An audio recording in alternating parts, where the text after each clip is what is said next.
Okay, Cinco and I have had a false start 3 times or so. I've been trying to start for 30 minutes. This is why I keep getting a little bothered because we're a little behind in our times the past few weeks, but it's because we get to talking and we just get along so well. You forget we're filming an episode. He told me earlier, whenever you're ready, and I started going, and he wasn't recording. Yeah, are you ready? He's like, are you ready? I was like, yeah, and I started going. He's like, I didn't count you in. Like, you can't just go on your, we gotta talk about it. You gotta talk about it, you know what I'm saying? And you just kept going. I was like, awkward, because it's not recording, so.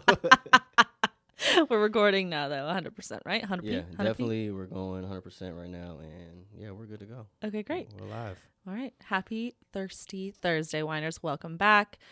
Is it weird that I know that I've done this for now 3 years, 3 seasons, and weekly I get so excited and to film these episodes, and then if a week goes by in season 2 where I don't film, I kind of miss y'all or talking to myself to you guys. And even though I've been super consistent going once a week, I feel like I could be doing more. And I was actually talking to my therapist about this, and this is perfect because we're going to be talking about mental health and therapy this episode.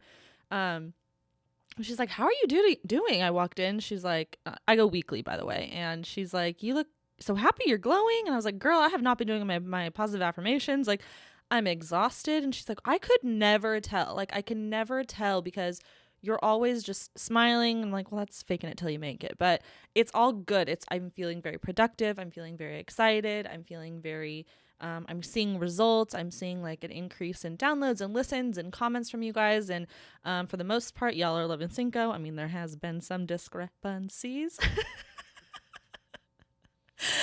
But that's why we love you, is because, as you say, it's thought-provoking. It's different point of view. So it's all been good. Anyway, update from the weekend. It was Mother's Day. As you all know, mine is dead. Rest in peace. I wasn't going to bring it up, but. How uncomfortable are you?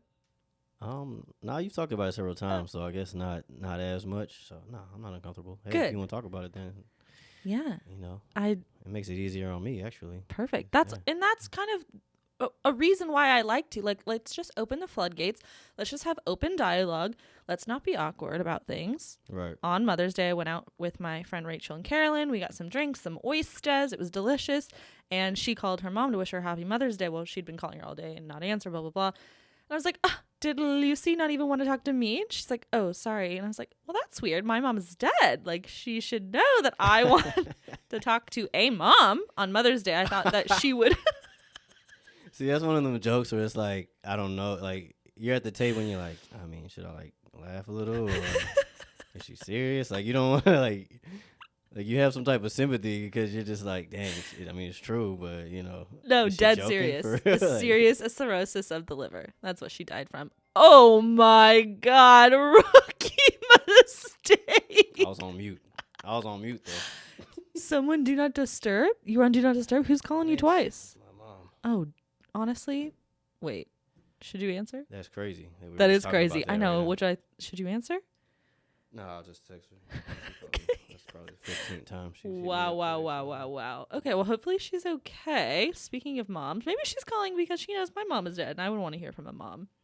Could be it. Anyway, so I called her back, and I was like, Lucy, you didn't want to wish me a happy Mother's Day? She's like, she's Mexican, and she's like, ay, página. Like, we talk in and out of Spanish, and I was like, all right, well, next time I come, I'm going to come see you, and she's like, all right. I was like, wait, we're getting off the phone and you've yet to wish me a happy Mother's Day. My mother is dead. She's just like, bye, gotta go.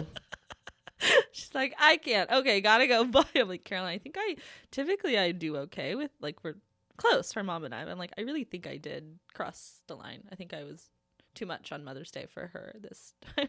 Right. Yeah. But actually in my work office recently, one of my coworkers was making a joke and he said something.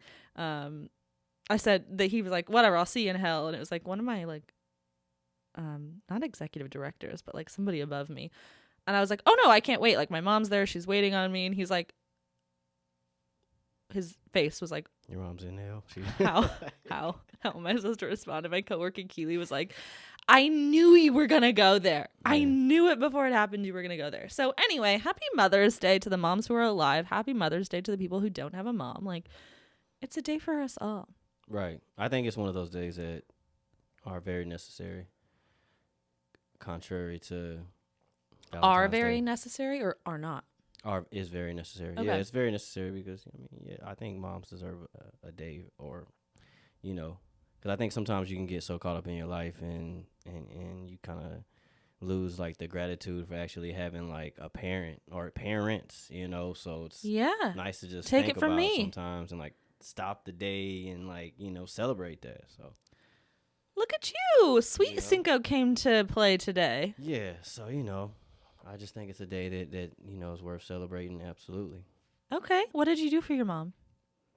We went to brunch, and then I got her some flowers.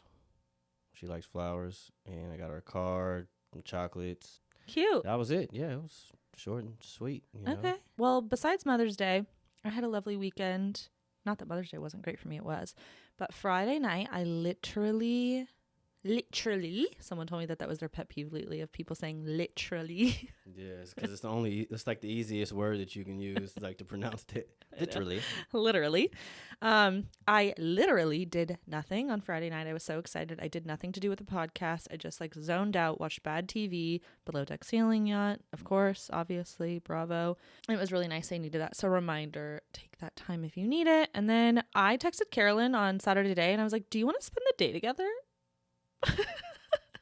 How awkward is that? I was like, this is so awkward, but I was going to see if you wanted to like run errands and hang out. Like, I felt like I wanted company, which I don't always want. I'm going to be honest with you. I kind of like to be by I thought myself. y'all do that all the time. Don't y'all just spend the day together and hang out? Not really in that capacity. Like, maybe we'll meet for like a drink or something like that. But like, yeah. I was like, do you want to spend the day together? And she's like, oh my God, that sounds like so much fun. She just met me over here. We just ran errands, like UPS store, Target, bullshit. And we just had the best day. It was so I'm sure Target wholesome. Most of the day. Target was quick. However, I did immediately have to go to the bathroom right when I walked into the door there, and I don't know what came over me. Yeah. Oh, bathroom as in, I don't want to say it because it's just gross. Do you ever get that feeling when you walk into Target that you just have to shit? I don't go to Target that much, and no, I don't go to the restroom when I go to Target, so I'm usually in and out. I get like one thing. I'm out of there.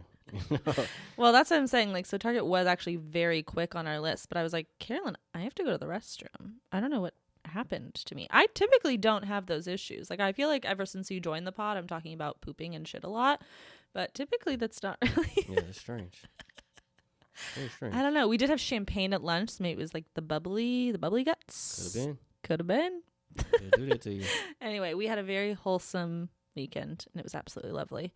Okay, so this episode, it is Mental Health Awareness Month of May, and so I always am very open about my mental health journey, about my therapy, but I thought, why not kind of carve out 30 minutes to just tell you a little bit more about mine specifically. I do feel like it's a very personal journey. I feel like it's a very individual journey, and I feel like there's some stigmas attached to it, and so I just thought we could kind of explore that. So, and another reason why I wanted to specifically take some time to talk about it on an episode is because I've had many people, like, people are like, for everyone asking, this is my makeup routine. These are the products I use. That's what I kind of sound like. But I've actually had, I would say, upwards of 10 to 15 people reach out to me, some that I don't even know, saying thank you for being so open about your mental health journey and talking about therapy so openly. I post selfies saying I'm at therapy every week, just like kind of reminding people. I just like want to break the stigma, just make it very natural, very open.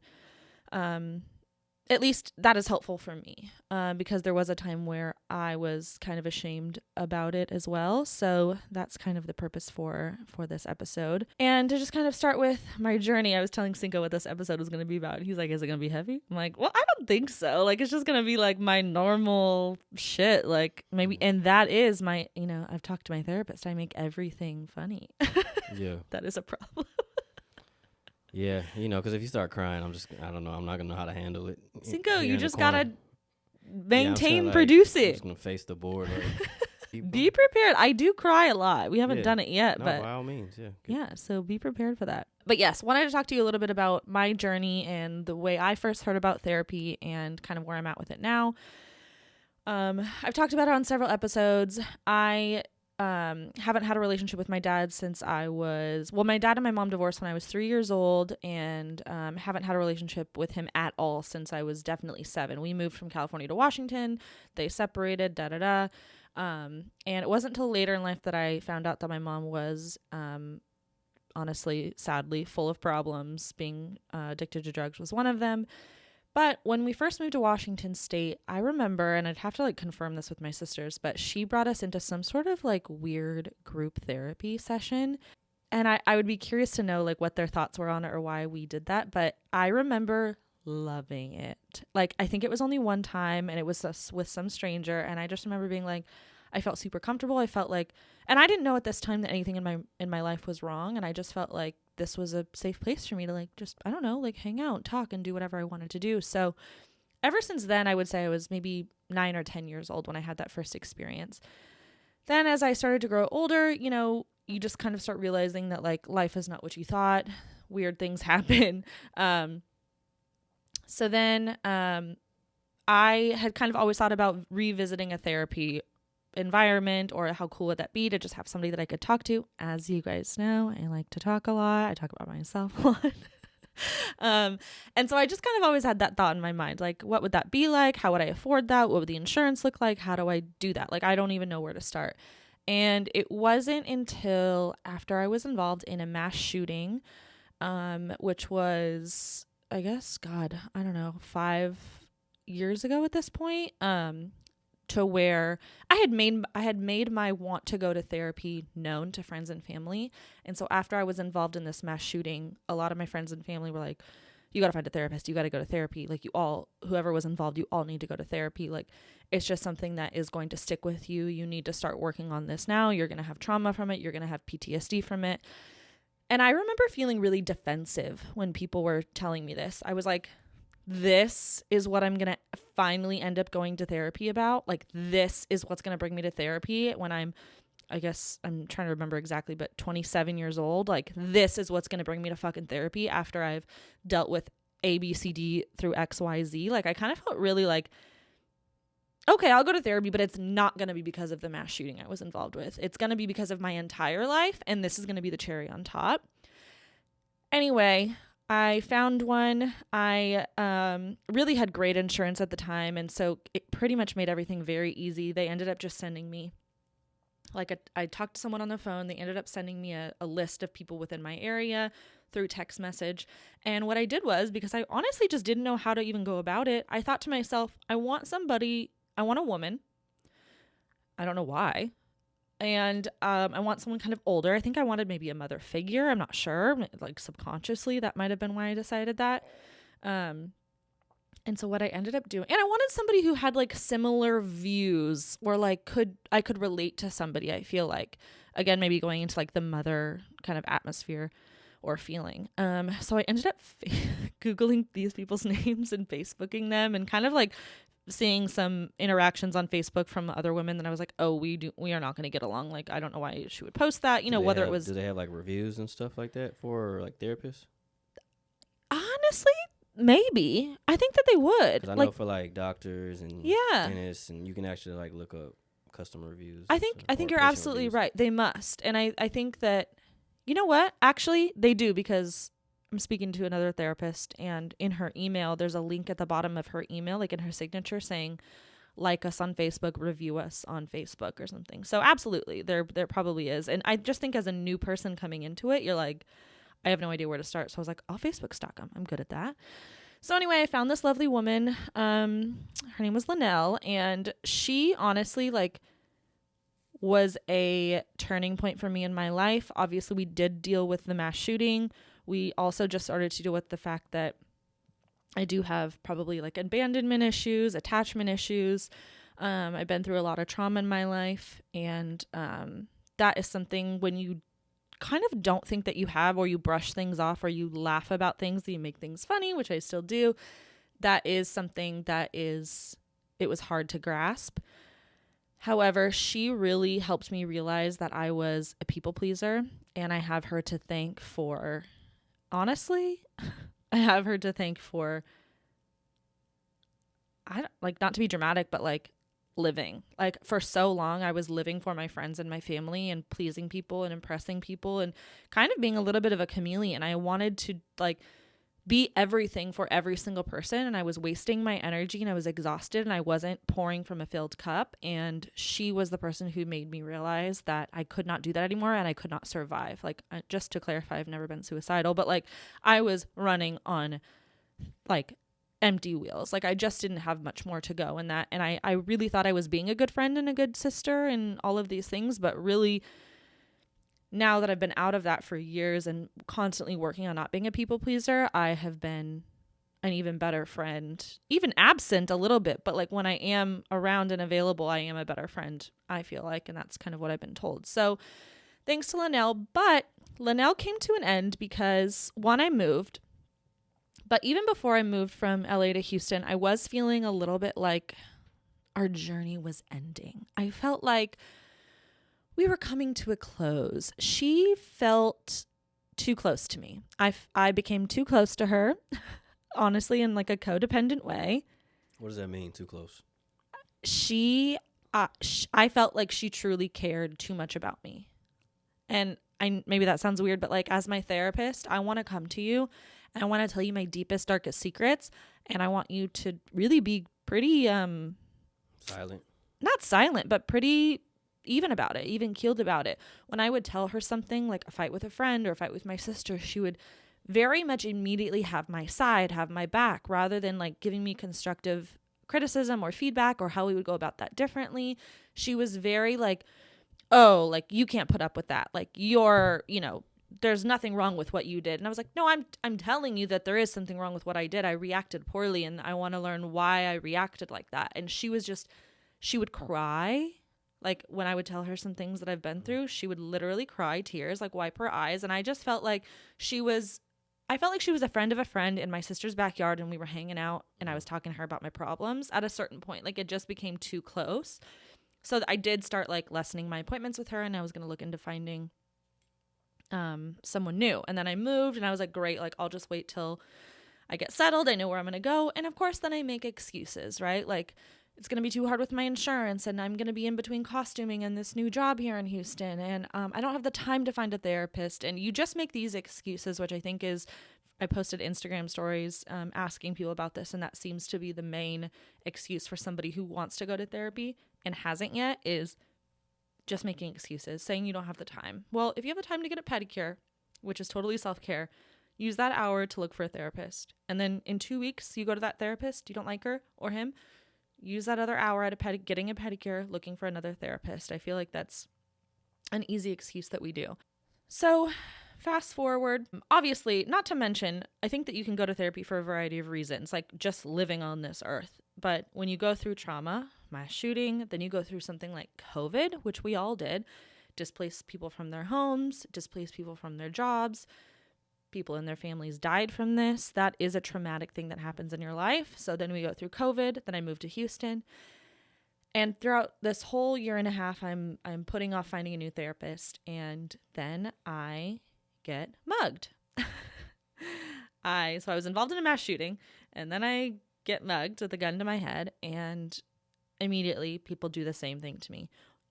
Are you going to find a new therapist? You need to find a therapist. You need to talk to somebody about this. And I'm not somebody who likes to be told what to do. And again, I got very defensive when I know it's all love and it's all, people purposely just trying to help me. But I'm like, yeah, I got it. I'm going to find one. It's on my list. Do you go to a therapist? Are you going to a therapist as you're talking to me? You know what I mean? Like, again, getting defensive, which is, not one of my finest qualities. But I was like, yeah, I'll get one. I didn't. Again, made excuses. And then I, last year, get assaulted sexually. And I, at that point, still had not found a new therapist. And it was extremely apparent to me. And it came up the same way. Friends were like, after this, like, you're gonna get a therapist. You're gonna get a therapist, right? And I kind of had the same reaction, like, yeah, I am going to get a therapist because I know that I need one, not that you're going to tell me that I need one. Like, right? Nobody likes to be told what to do. So, anyway, then I'm there finding with a new job, new insurance under this new job, trying to find a therapist that I'm going to vibe with, I'm going to like. Am I going to Facebook stalk her? Am I going to review her? Am I going to Google review her? I'm trying to find, do I need a family and marriage therapist? Do I need a PTSD therapist? Do I need a trauma therapist? Do I need an anxiety therapist? Do I need a relationship therapist? Do I need a sex therapist? All of those things seem to apply to me, and I just didn't know what to choose. So I eventually just called my insurance company, got the link, and you can do virtual or in person, and some people do virtual. I wanted the option to for sure do in person. I felt like I'm such a I don't know, I'm such an in-person person, especially to like build that immediate connection with somebody. I felt like that was important to me. So I looked up by zip code. I got like 5 different names and I knew I needed to get in pretty immediately. For the first couple days after the assault, I kind of thought I was fine. And then that week and afterwards, I started to realize that I wasn't. So I knew that I needed to get in to see someone immediately. And looking back, I so wish that I would have just preemptively, because of my life, because of my wants and needs, already found somebody that I felt comfortable to talk to. I'm lucky enough that the first try with Linnell and the first try with my new therapist, that it worked out and we get along and we see eye to eye, and she's really helped me as well. I actually did ask her to be on the episode. I was like, listen, I don't know if this is like breaching client, therapist privilege, but would you ever be interested in being on an episode of my podcast? And she was like, absolutely not. She said no. She said no.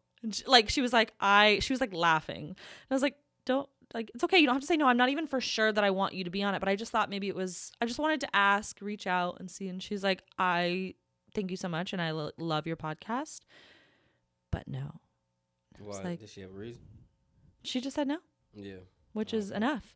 Right. Which, something that she's taught me too, is you can just say no. You don't need a reason. Absolutely. Right, exactly. Like, so I didn't, and that shows that I've grown too, because I wasn't like, oh my God, is she going to be annoyed that I asked her? Like, was that inappropriate? I never even thought about it once since I left. Like, yeah. Which shows growth on my end. Hey. Okay. Hey, good job. Thank you. That's the first time of dealing with rejection. It's hard. Rejection is hard. Rejection is tough, That's a tough thing to overcome for some. But if you can overcome that, success is around the corner. It's around the corner. I've been rejected many times. I mean, that's just one example, but I have done a good job at dealing with different types of rejection, even friend rejection, or let's say I ask you to come over earlier and you're like, no, I can't. I have plans. Like, we normally do this at this time. And I'm like, typically a few years ago, I would have really been like, oh my God, he's mad at me. I shouldn't have asked him that. Took it like, oh yeah. Personally. Oh yeah. Like, shoot, I'm never going to ask him to come over. I'm never going to ask him for anything again. See, I knew I shouldn't have had someone helping me with the podcast. Like, but now I'm just like, okay, cool. Yeah. I think something that helps with that too is to go through life with the understanding that you shouldn't take anything personal. Like, literally nothing. Absolutely nothing. Just don't take anything personal, because decisions people make they don't even pertain to you. Right. You know? Most of the time, they're not even thinking about you when Right. they're making that decision. But yeah, so anyway, I'm growing in so many ways. So I'm currently in therapy. I go once a week, and there's been times with my therapist now since September of last year where we can start deep diving into why I react these ways, or why I am this way, or my past trauma, my past childhood trauma. But realistically, sometimes I get so emotionally overwhelmed that it actually, like, for weeks on end, we stay in the current time, which then can make me feel like I'm behind, like I'm not doing the work I should be doing in therapy. Why am I coming to therapy when I'm just talking about regular life, or like how I'm stressed about the podcast, or how I don't know technology, or how, I'm stressed about doing work and the podcast together? Like, how can I improve in my life if I'm not improving from, my childhood embedded traumas? And that's been something that I've worked on as well, is like, when I'm in a good place and when I'm feeling positive and happy and not stressed, then that's when we can start working on the big things that we do need to work on. Why I react these ways, why I feel like I have attachment issues or abandonment issues, from my mom and dad and my grandparents and all that. So anyway, it's probably best that she didn't come on, because I was going to ask her about the fact that she almost tried to fire me one time as a client. And I know, I know that other people have almost been fired or been fired from their therapist before. And honestly, it's a thing. And when If I you're said, paying her, how did they fire you? because they're feeling like maybe our journey is done. Like, you need to like move on to someone else. So I brought up to this current therapist that I was interested in EMDR therapy, which is, oh God, I forget the exact terms. It's like emotional response. It's like a hypnotic kind of therapy, to where when there's a specific trauma, you go through this hypnotizing process, and it takes your feelings for that. So for me, for the sexual assault, we would go through that. It would be extremely intense, in-depth therapy about that. And then it would bring all of my feelings to that, to not be that moment anymore. Oh, so in a sense, talking about it so much to where you get through it and it doesn't bother you Desensitizes anymore? my emotions, Yeah, and right. it brings my emotions to a different kind of memory, as far as I understand. So I asked her, do you do MDR? And she's like, no, I don't, but another woman in my office does, another therapist does. And I was like, okay, great. Like, I'll think about that for the future.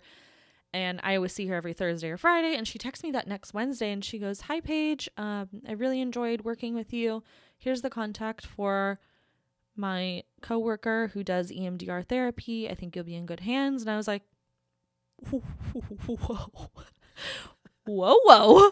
Breaking up Whoa. with you. Yeah. And I was responding, I was like, okay, thank you for the contact information. So will I still see you tomorrow? And she's like, do you feel like we need one more appointment to wrap things up? And I was like, are you breaking up with me? Like, it's not really you. It's me, Honestly, I was like, are you breaking up with me? And she's like, no, you mentioned that you wanted to do EMDR. And I was like, I mentioned it. And to be honest with you, I am offended. Like, I need you. You can't, at this time in my life, break up with me. Like, Yeah. what are you even doing? She's like, okay, let's talk about it in a session tomorrow.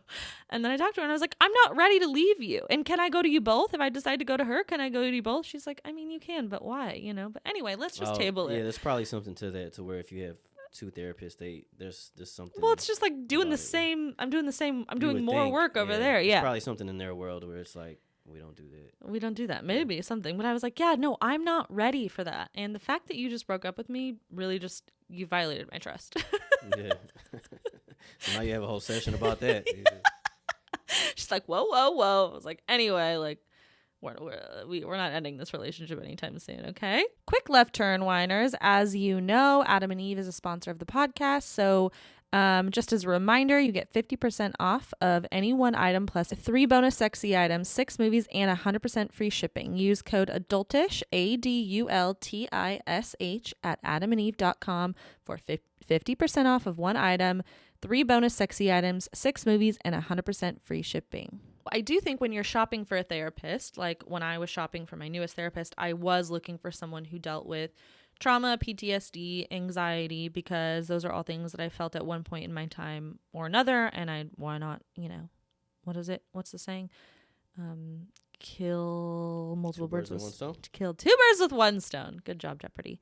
So I was like, great, this is perfect. I ended up liking her, which is awesome. I do think that there are some therapists who end up being very like homework related, or like you want to find someone with your vibe, with what you're looking for. So I think it's important to be as clear as possible with what you're expecting.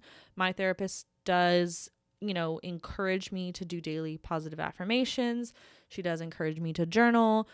She's recommended a couple journals to me, but nothing has been like every week come in with this journal filled out and we're going to go over it type of thing. It's just kind of been on my own schedule. So I do think that there are different, it's very personal and individual, like I said. So I'm just trying to shed some light on like how I found my therapist. I've had people even reach out and ask me to help them find therapists for them in their network, and I am working on that and happy to do that. And I think it's so important. Again, I don't even think you need to have something specifically like traumatic that happens. I think that it's really just, I've said this before, it's like a paid best friend that you, instead of burdening my good friends or, you know, coming across as like I'm shit talking to my friends, I can just go to my therapist and talk about everyday life issues or the boys that are bothering me. And lucky for me, I have a podcast and a therapist to do that. You do. And you got Cinco the therapist here too as well. I think so. Adding that to my resume. I think so. I think it's also, which I've heard other people talk about, it's normal to meet with a few different therapists. Yeah, well, you know absolutely. just to kind of see like which one fits you. Totally. So, but that does add to like, okay, so then I have to go to each therapist and tell them my whole life story. Like, okay, I've been, for example, when I found my first therapist, Linnell, in Sherman Oaks, I filled out the sheet and they were like, tell me about why you're coming to therapy. And I was like, my mom was a drug addict. My dad is a deadbeat. I lived with my grandparents, wasn't really shown a whole lot of love, was involved in a mass shooting. What, like, it's like, do you have to give your whole life story to, if you go to see 3 different therapists, you know? Is that how you presented yourself to somebody, or? Yeah. Oh, okay. That's They're like, let me go get my external hard drive really quick. I didn't know we were. Let's Yeah, 100%. And when Yeah. I saw my new therapist here in Houston, it was, I think, a week and a half to 2 weeks after I was assaulted. I walked in there and I hysterically cried the whole time. Blubbered. Right. Didn't even get anything out besides the words that I was assaulted. But immediately after, I felt good because I knew that, like, I mean, I don't know why. I just felt like I got along with her or something. But so, yeah, you can go to different therapists, research, see what the vibe is, see how you're feeling. I think that's really important. I know someone that recently went to a therapist a few different times and then almost felt guilty because they ended up not liking that therapist. And they were like, I feel bad that I'm going to be leaving that therapist. I don't want them to be upset or offended. I'm like, this is their job. Like, they're not offended. It's like leaving your hairstylist for a different one. I mean, maybe your hairstylist is a little offended, but really a therapist is such a personal experience. So don't even think about that type of pressure. I also think there's a little bit of a stigma on males going to therapy. Do you ever talk about your feelings in that way, or like therapy with like your close group of guy friends? Like, would that be ever something you guys? Not necessarily. I think when you're with your friends, you don't really. I think you're just chopping it up. You're not necessarily like talking about like, you know, like what's been going on or like trying to get through things. Yeah. I think there's more like outlets starting to show people going to therapy. Like, I know Charlemagne the God, he does. Is that how you pronounce his name? Charlemagne the Gotti? The God, Charlemagne the God. Oh, okay. See the God. Okay. Yeah, so he actually is big on like the mental health, and so I think he's done a few shows where he does like a live therapy session. So about himself. Yeah. Wow. Yeah, you just go full throttle. So, and then you also got Jonas Hills, who did that documentary called Stutz, and Loved that. It was therapy. Did you watch that? Fire, yeah, fire. I'm glad to hear that you liked that. Oh yeah, fire. I watch documentaries all the time. I don't even like watching regular shit no more. I just like I like watching like just straight up. That was an incredible mental health documentary. Fire documentary. Good. So, okay. Do you ever that. feel? Did I bring this up earlier or not? I've had a lot of wine. Cinco topped me up beforehand and really poured me the full glass. I mean, you already had half a glass, and you were like, "Oh, I'm running low. I'm gonna need more wine." I was like, "I'll just bring the bottle." Yeah. Well, I didn't want to run low in the middle of the episode. There were a couple times where this is what I mentioned at the beginning of the episode, where I said that, you know, I used to feel a little self-conscious about saying I was going to therapy, or, you know, if a guy asked me, "Oh, what did you do today?" It's like, "Oh, I had a nail appointment and a therapy appointment." But I would not say therapy. I would be like, "Oh, I had a couple appointments and now I'm going to run some errands," and things like that, because I thought immediately you might think that something is wrong with me, which, I mean, maybe there is. Yeah. But I thought immediately, like, oh, before I've even met you, or this is the first or second date, like, maybe I don't need to include that. But it's not a thing no more, because it's not a thing. No, it's not a thing no more, because I've had girls that I've just met and them tell me like, yeah, you know, I had my therapy session today, went to the gym, you know, etc. And I didn't think twice. Didn't think anything of it. Yeah. So, and I think that's really good to hear. And I don't do that anymore. I remember telling my therapist this. She's like, "Oh, are you talking to any guys?" This was a while ago. And I was like, "Yeah, actually, he asked me what I was doing today." And I like omitted the fact that I was going to therapy. And she's like, "Why'd you do that?" And I was like, "I don't want him to think there's something wrong with me." And she's like, "Is there something wrong with you? Is there something wrong with bettering your life, going to talk to somebody, like working on anything that's going on?" Like that's, and honestly, if that is a red flag for somebody, then they're not for you. If they're like, "Wow, you're going to therapy, you're spending your time bettering yourself." Right. Gross, like, no thank you, you are not the person for me. So now I literally shout it from the rooftops. I was on the nightcap recently and she was asking about red flags and she's like, "What is your red flag?" And I said, "I'm an overanalyzer." And she goes, "Did somebody tell you that?" And I said, "My therapist." And this is on TV. And she was like, "Oh, I do think it's a toxic trait of mine Okay. and I can recognize that." Just being an overanalyzer because it could lead you to thinking of other things, and Well, it allows me to not be vulnerable and put my wall up, put a guard up, and I'm working on it. My therapist does tell me I need to be more open-minded. as far as like people talking to you. Yeah. Okay. That it doesn't mean I always take my therapist's advice Right. or my therapist's point of view. I think it's a good thing. You would? What? I think it's a good thing to be open-minded. I mean, whether you are or you're not, I think either way, it'll work out. Whatever. It's going to work out for you either way. It sure is. Okay, so I took it to Instagram for a few questions the other day about your guys' journey with therapy. Are you always honest with your therapist? What are your biggest issues with therapy? And are you always honest with your therapist? And guys, I think that you always have to be 100% honest with your therapist, because if you're going to therapy and you're like curving the truth a little bit, what are you doing there? You know what I mean? Like you're there to better yourself on your own time, your own dime. Like, be honest.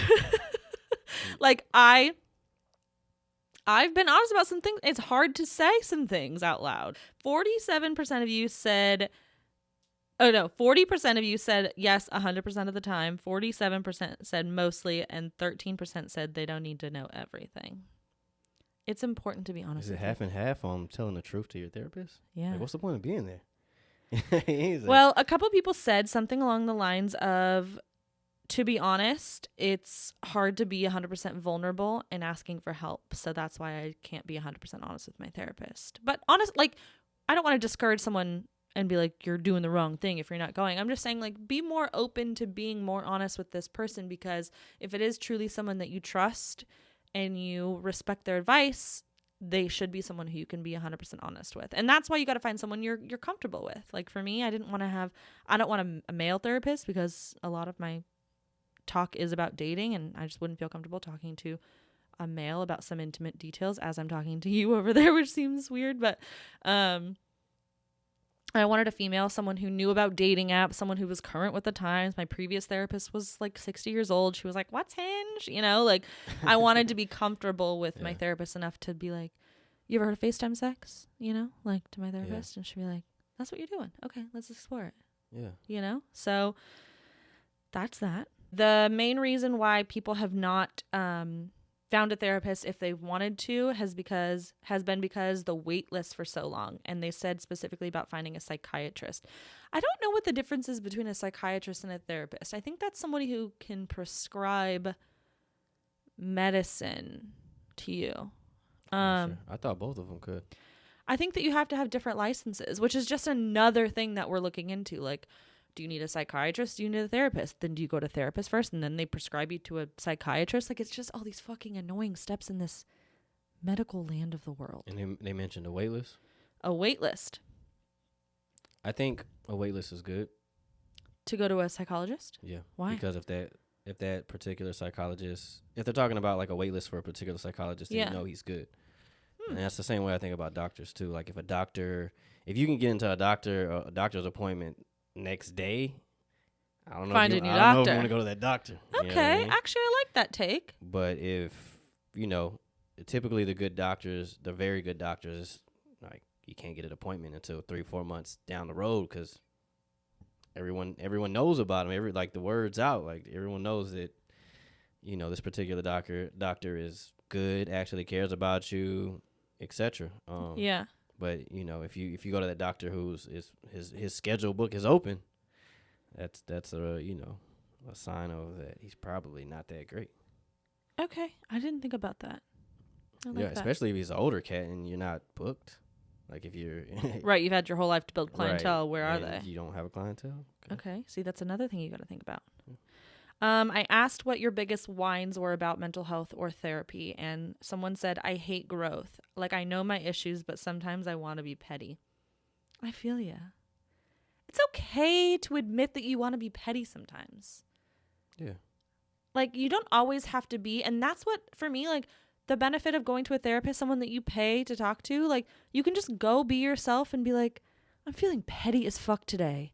Let me tell you about this. Let me bitch. tell you about this bitch. Yeah. Let me tell you about this guy. Let me Yeah. tell you about my producer, Cinco. Right. You know what I'm saying? And they might actually enjoy it. They might be like stirring. I'm their tea sure a they little are. faster. I'm sure they are. Yeah, like, Honestly, I do not know how therapists remember. I've been going to this therapist for almost a year, and she has never written a single thing down in my presence. Never had a pen, paper, laptop in her hand. And she, when I'm talking about names and here and there and states and cities and countries and blah, blah, blah, blah, blah, and she's like, I'm like, do you remember what that is? And she rattles off exactly. oh, really? She is so in tune. I'm like, how many clients do you have? Because that is talent. Yeah.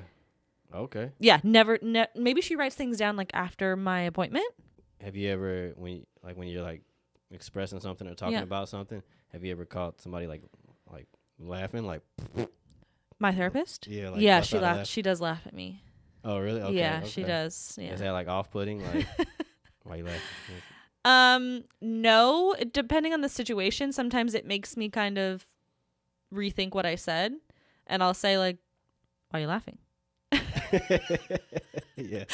And she's like, no, continue. I'm like, why are you laughing? She's like, you are so wild. Okay, Crazy. continue. You're crazy. You are crazy. Keep on going. Like, what can you Don't say? stop, you don't can't stop. say you accidentally laughed because you just thought this. No, shit and was it's her when she laughs at me. It's not possible to hide. Like she's like, sometimes her eyes have watered with laughing so hard, and she's like, I'm sorry. I'm like, don't forget, I fired my last therapist because she cried for me. So don't laugh for me. You know? She's like, I'm so sorry. I'm like, I'm fucking with you. Relax. Yeah. You probably like put therapists out of business. They're like, this girl, I can't. She got me laughing in the sessions and gosh. Yeah. Another person said, I didn't know how hard it would actually be. I feel like a zombie and exhausted most of the time but I know it's because I'm doing hard work dealing with so many past traumas and childhood bullshit. And I think that that's so important. Like you don't want to find the therapist because you know it's going to be so hard to go over these things, and you're so exhausted, but you know that you're doing the hard work and you're going to get through it like on the other end. And you know, for some people have never experienced trauma in their life. Lord bless them. What is it we say in the South? Bless their heart. That is so that is so lovely for you. Yeah, that is not the case for me. Like it is just so to feel exhausted. Like on Friday I went to therapy and honestly I had a great session, but it is still like it wasn't even emotional at all. I was so emotionally exhausted from it. Driving home I was like, I'm so tired. I can't wait to shower and just lay on my couch. And I think that's kind of why at the top of the episode I said I did nothing. That's what I needed. I just needed to kind of recover from that hard day. Just talking about your feelings in a 100% open, honest space. Someone else said picking a new therapist is fucking hard. It is so hard. I've talked about this throughout the episode. Like, how do you know what you're looking for? But you just have to start somewhere and then use process of elimination and go from there. You just have to start. I'm happy to help, but it's really hard. Don't feel down on yourself. You're not the only person. We're all dealing with this. Yeah, and I know you're diving into therapy, but I think that is just a part of it. Like, I think it definitely is helpful and useful, but I think there's also other steps that you need to take and not 100%. not just depend on like I've been doing therapy and it's not working. Like, I think there's other things that the gym, taking a walk, having some time for yourself, maybe going to get a massage or also meditating, 100%. clearing your mind completely. So yeah, it's not just therapy. Like, you're not gonna go into therapy and then when you come out, you're like, oh, everything's just off my shoulders. No, in fact, sometimes when you leave therapy, you feel like you're so heavy and so emotional and so heavy, exhausted. Yeah. So I think it's even more important, just exactly to what you were saying, to take those mental health steps. Like therapy is phenomenal, but it's hard. It's going to be hard if you're doing the work. Yeah. When you come out the gym, you actually do feel like a lot of things have been lifted off of you. Okay, producer Cinco, snaps for you.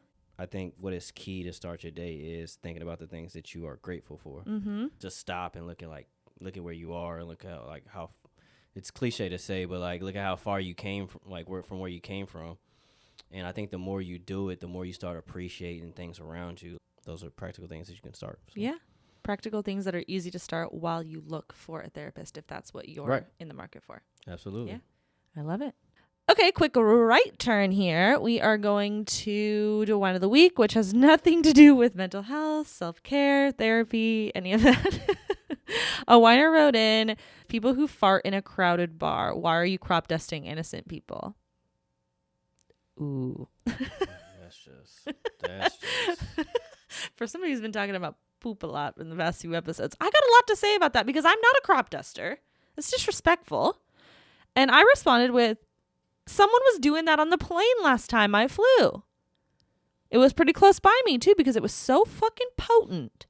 And it's like, you know what you're doing, bro or girl, but you know what you're doing. Like you're letting it out. You're in a closed space or in a crowded bar or in a workout class and you're tooting and scooting. Right. What do you suggest? For the people out there. I don't know. Hold it. Just like sometimes if I have to toot in public, I just like kind of hold it. Just clench those cheeks. Yeah. Walk away. Go to the restroom. Okay. Relieve yourself there. Yeah. Yeah. What do you do? I don't like talking about these type of things, but yeah, you know, what do I do? I guess I would just go to the restroom, right? Like. No, you probably just let it out. You're a crop duster. Yeah, You're who we're talking about. I mean, anybody would probably just let it out, right? All right, let me ask you this. Yeah. Sorry to make you uncomfortable. Yeah. Once you let one out in a crowded bar and you smell your own toot. Right. And then you got to do it again. Mm-hmm. You just let it go again, or do you go to the best restroom? Or are you just disrespectful and you're just like, man, just like let it go? Yeah, I think the more practical thing to do is just let it go. Move around, though. Like walk while you're doing it. Because, I mean, somebody's got to get it. Somebody in the area's got to get it. So, yeah, I was just say you just got to walk around, make some movement. And let it waft with you. I think the most important thing is for nobody, you don't want nobody to assume that it was you. Like, who cares about who smells it, right? Who cares about that? You don't want someone to think that it was you. That's the most important thing. If we're being transparent here, if we're being candid. We are always candid on adultish wines. Yeah, so that's the thing. Cause confusion. That would be my advice. If you got to do it in public, who cares about who smells it? You don't want to be the one that everyone assumes that did it. That's the most important thing. You are this person who wrote in a wine. You are the person she's whining about. I mean, like, she doesn't know your attitude. Well, that means that she doesn't know who she's whining about then. Does she? Could be anyone. Exactly. In a crowded bar, could be any of those 150 people. So, yeah, it could be anybody. So let it go, walk far away, and they won't ever know it's you. Exactly. That's what you should do. Exactly. Yeah, heard it here first. Wow. You got to be like Splinter Cell with your shit. You know I don't know what that is. Oh, he's like a secret agent. No. So he's like real, he's all about like sneak attacks. You know what I'm saying? So silent but deadly. You never see him coming. Yeah. So you got to move like that. Okay, noted. You got to move like Tom Clancy. What an emotional roller coaster, Cinco. I didn't cry. I did good. Thank you for your input. I really appreciate a lot of what you said. I hope this was helpful. Just kind of sharing, like I said, I know I share a lot about, I'm just very open about that I go to therapy, we do this, we do that, but I just wanted to share a little bit about like the struggles I had. I did have to switch therapists. It was hard to find the things that I was looking for. I even, stalked mine out a little bit and, just like Cinco said, like take the time and do things that you can to help yourself, self-care, mental health, on the daily. And while you're looking for a therapist, I would love to help you all if you're feeling too overwhelmed to do it yourself. So I love you guys. Thanks for tuning in. I'll see you next Thursday. Bye.